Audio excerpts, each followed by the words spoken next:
We're back for another episode of the Golden Beak Podcast. It is Sunday, July 19th, 2026. As the Vancouver Canadians get set to wrap up a short three-game series in Tri-City against the Tri-City Dust Devils, the Los Angeles Angels High A affiliate, and obviously I've been away out of the country for a while, so I haven't a chance to write any batters box updates or do a lot of C stuff until I start doing a little research. But obviously C's are on the road for 3 and then a day off and then 6 in Hillsborough. Niall. So we're going to welcome back Niall this week. How are you? Not too bad. How about yourself? Kind of enjoying the 2-week respite after 12 games and 13 games before that at the Nats. So, right. But yeah, it'll be good to get back at it next week. It's good a way to recharge the batteries. But I'll tell you what, the schedule maker did not do the Canadians any favors whatsoever in 2026. I don't ever recall ever having 2 12-game homestands in a season. One like all together? Yeah. Really? Yeah. I didn't know that. I guess I was away, right? So I see. Oh, yeah, I see it here because I left on the Monday the 29th, got back on Thursday the 16th. So I was following the games, but the games against Eugene and then all the games against Everett. Wow. Yeah. So, okay. Yeah, we've seen plenty of Eugene and Everett this year.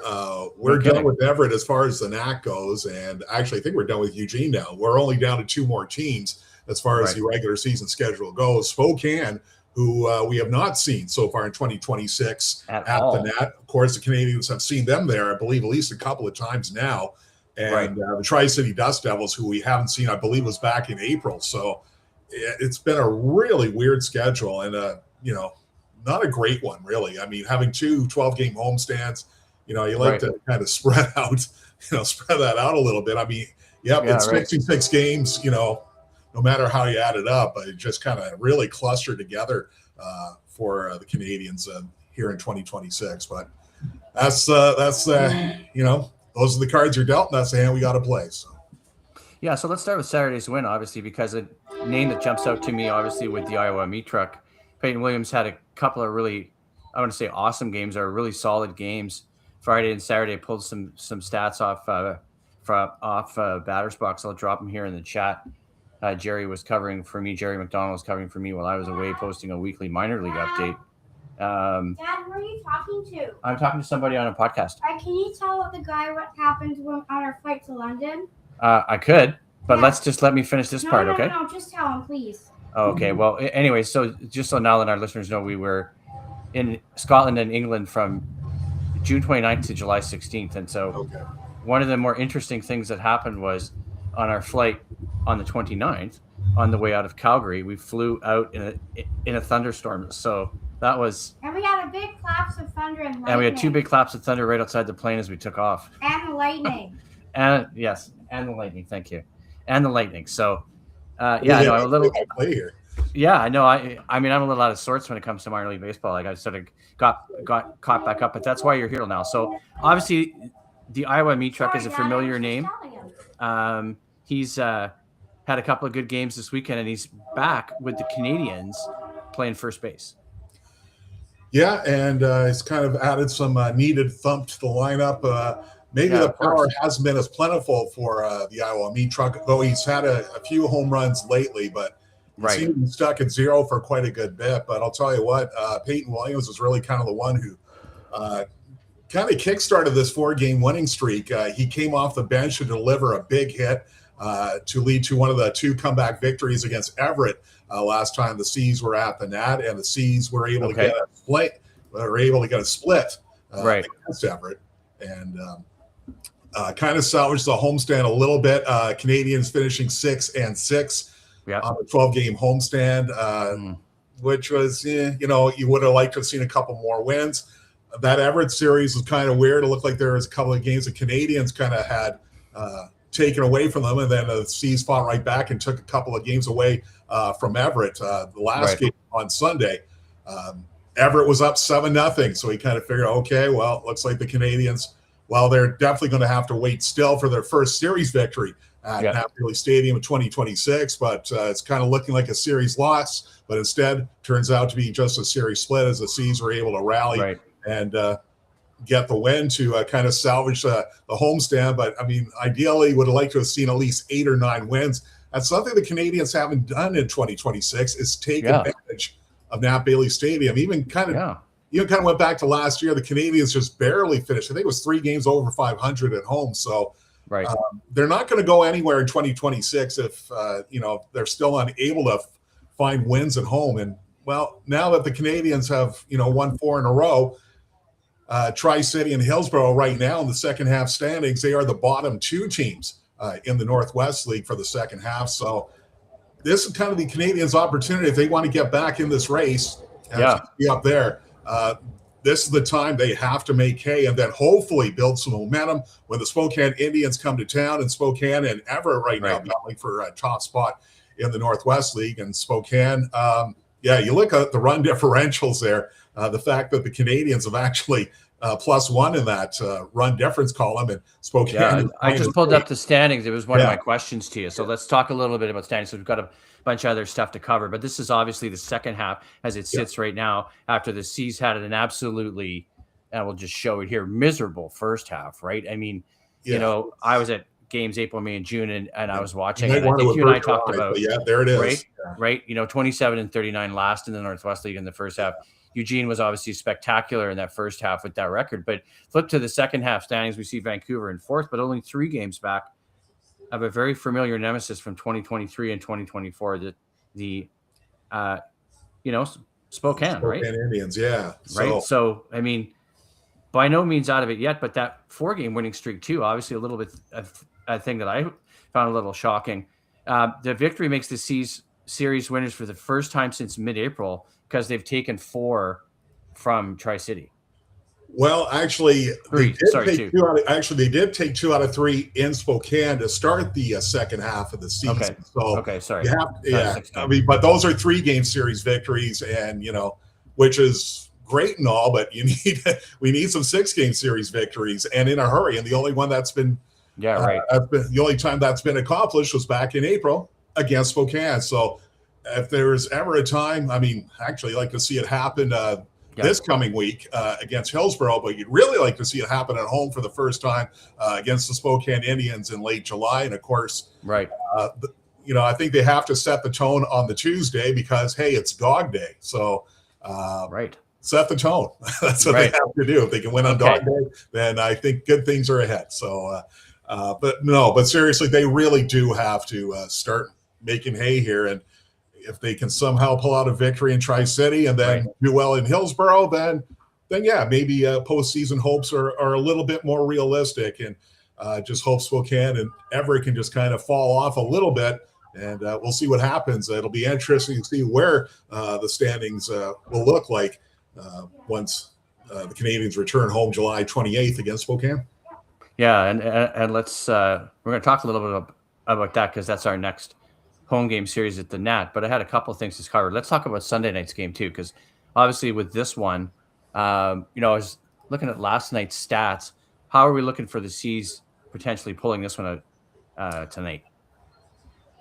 Well, momentum's a funny thing. If they're starting to build some momentum, and you kind of see that these streaks can tend to happen. Maybe this is the time now the Canadians can finally get something going here. That maybe the break was kind of a good respite for them. And, the fact that they went into the streak the way they did with 2 come from behind victories and 2 one-run victories, no less, maybe that was kind of perhaps a turning point of the season. If somehow the Canadians do make it to the Northwest League final, and if there is September baseball, then maybe those will be the 2 games we look at and say, yeah, that's where the turnaround occurred. But again, a long way to go. Spokane, so far in first, and Everett, I think Everett might be the team to look out for. But the Canadians have played Everett really tough this year, and vice versa. Everett's played the Canadians real tough as well. Out of the 18 games, the Canadians and Aqua Sox winning 9 apiece, and the deciding series will be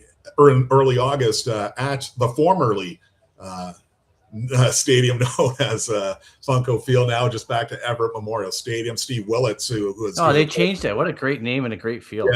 I love that Funko Field name.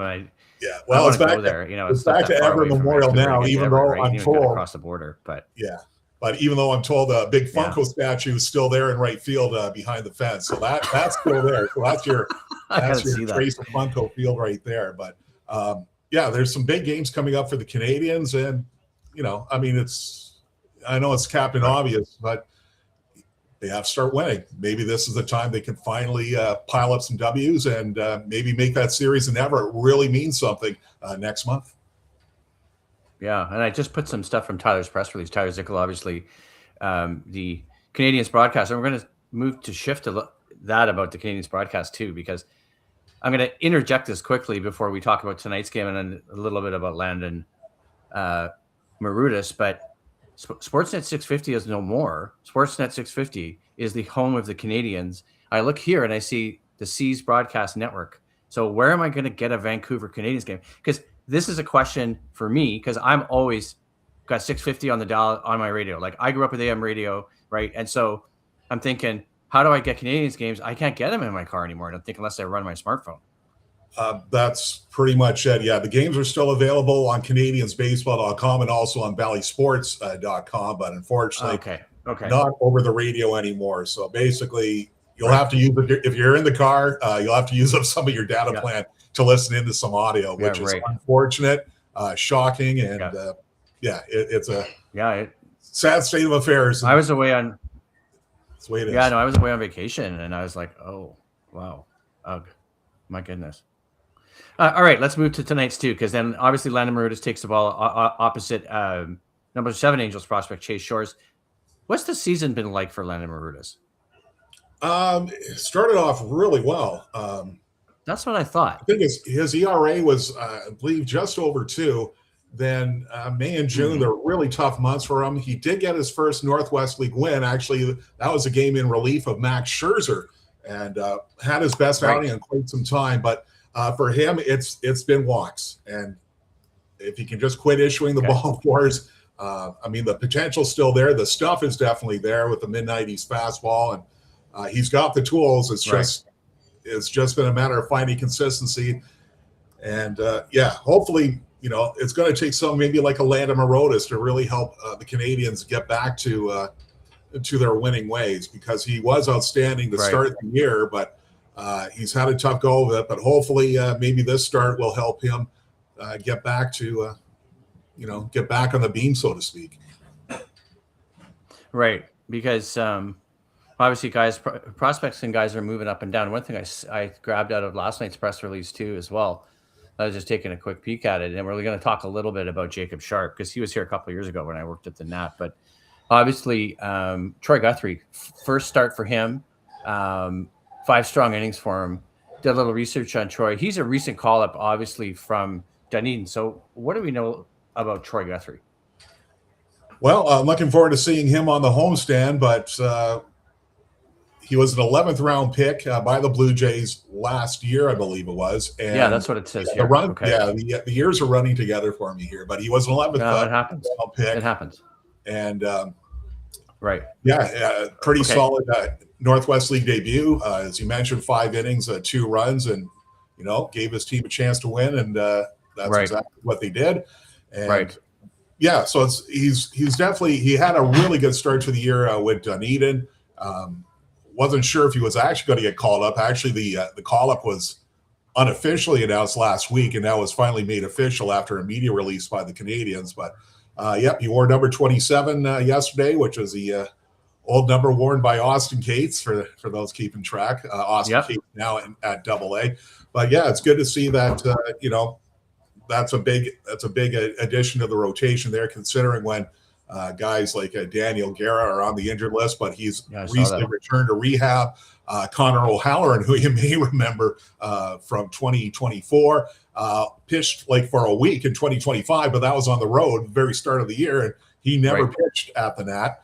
And so hopefully maybe a couple of reinforcements later on to the rotation. Holden Wilkerson coming off his best start in quite a while. I saw that. Yeah, I think only gave up, I believe it was 1 hit over 5 2/3 innings. So outstanding start for him. And again, that's another pitcher who has the stuff. Holden Wilkerson, he was starting the year as a tandem starter or tandem pairing with Johnny King before now. Both of them have their own slots in the rotation. And, of course, Johnny King, he's taken the ball every time he's been given it and doing pretty well for a 19-year-old in the Northwest League. And arguably now you could say the top Blue Jays pitching prospect in the Blue Jays system. Yeah. All right, we covered up off the stuff. I had a few things about second half standings, Saturday's win, Sunday night's game, a little on Peyton Williams. I got one more note, and obviously I want you to share a few more interesting guys that are running around the team or what's been going on, because I was looking at the most recent box score too, obviously from I believe it's last night's game, which was the 6-2 win. So still a lot of recognizable names there. I want to share that box, but let's talk a little bit about the homestand that comes starting July 28th, because obviously a 6-game set against the Spokane Indians, right?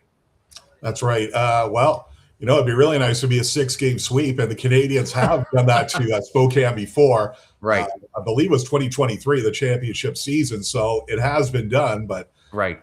It's awfully hard winning a series. I mean, to get 4 out of 6, you've done something really good. And yeah, I think bare minimum, that's what the Canadians need. And if you want to get a little greedy, then maybe 5 out of 6. But I think, honestly, they need a series victory. I mean, I kind of felt after the 12-game homestand, and geez, I don't know if they're going to be able to make up any ground. Basically, the Canadians have been just treading water to start this second half, and they need a run. They really do need to go on a run. I know I've said this a million times already today, but they really do. And what better time to start than this coming week against Hillsborough, and then the following week against Spokane, and then they'll get Tri-City again, and then Spokane, I believe, to end their regular season. And then I think they go on the road to Tri-City. So, the opportunity is there. I mean, nobody has run away with it. It was not like, say, Eugene last year. They kept winning, and they just didn't stop. It was kind of like the same thing in the first half here. Kept winning, would not stop, just would not fall off the table. And it really didn't matter how the Canadians played Eugene.